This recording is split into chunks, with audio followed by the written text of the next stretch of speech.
شامل کریں گے۔ ناصر کالونی پولیس چوکی سمیت کورنگی صنعتی ایریا تھانے کے حدود میں مختلف علاقے گٹکا مافیا کا گڑھ بن چکے ہیں۔ پولیس نے مبینہ طور پر کینسر کے فروغ کے لیے 50 سے زائد گٹکا پوائنٹس ہفتہ وار نذرانے عوض کھلوا دیے ہیں۔ مزید تفصیلات جانتے ہیں سہار خان سے۔ سہر، بتائیے گا کیا تفصیلات ہیں آپ کے پاس؟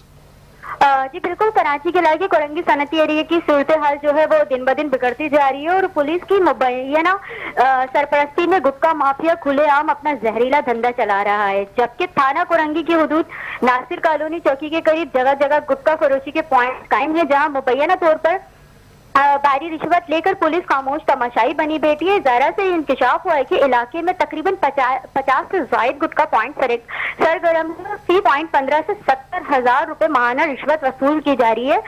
مزید بتاتے چلوں، رافان اور لقمان اس مکرو کاروبار کے مرکزی کردار ہیں، جبکہ ناصر کالونی چوک سے محض چند قدم دور شہزاد ملا اور اللہ والا ٹاؤن میں وقاص ملا اور حسین نور خان کھلے عام گٹکا فروش کر رہے ہیں۔ چینل 5 نے خفیہ فوٹیجز حاصل کی ہیں جن میں واضح طور پر دیکھا جا سکتا ہے کہ سرے عام زہر فروشی ہو رہی ہے اور قانون نافذ کرنے والے ادارے اس پر کوئی ایکشن لینے کو تیار ہی نہیں ہے۔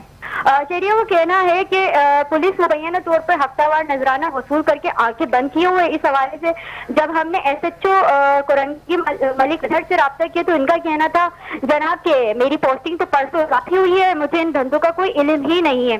اگر آپ کو خبر سے یہ بیان نہ صرف حیرت انگیز ہے بلکہ قانون نافذ کرنے والوں کی لاپرواہی کا منہ بولتا ثبوت بھی ہے، کیونکہ آئی جی سندھ کی جانب سے سخت ہدایت موجود ہے کہ گٹکا فروش جیسے مکرو دھندے کو فوری طور پر بند کیا جائے، تو مگر یہاں تو ذمہ داران ہی کا اظہار کر رہے ہیں۔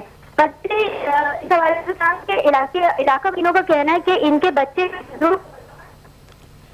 ٹھیک ہے، بہت شکریہ سہر خان، آپ ہمیں تفصیلات سے آگاہ کر رہی تھیں۔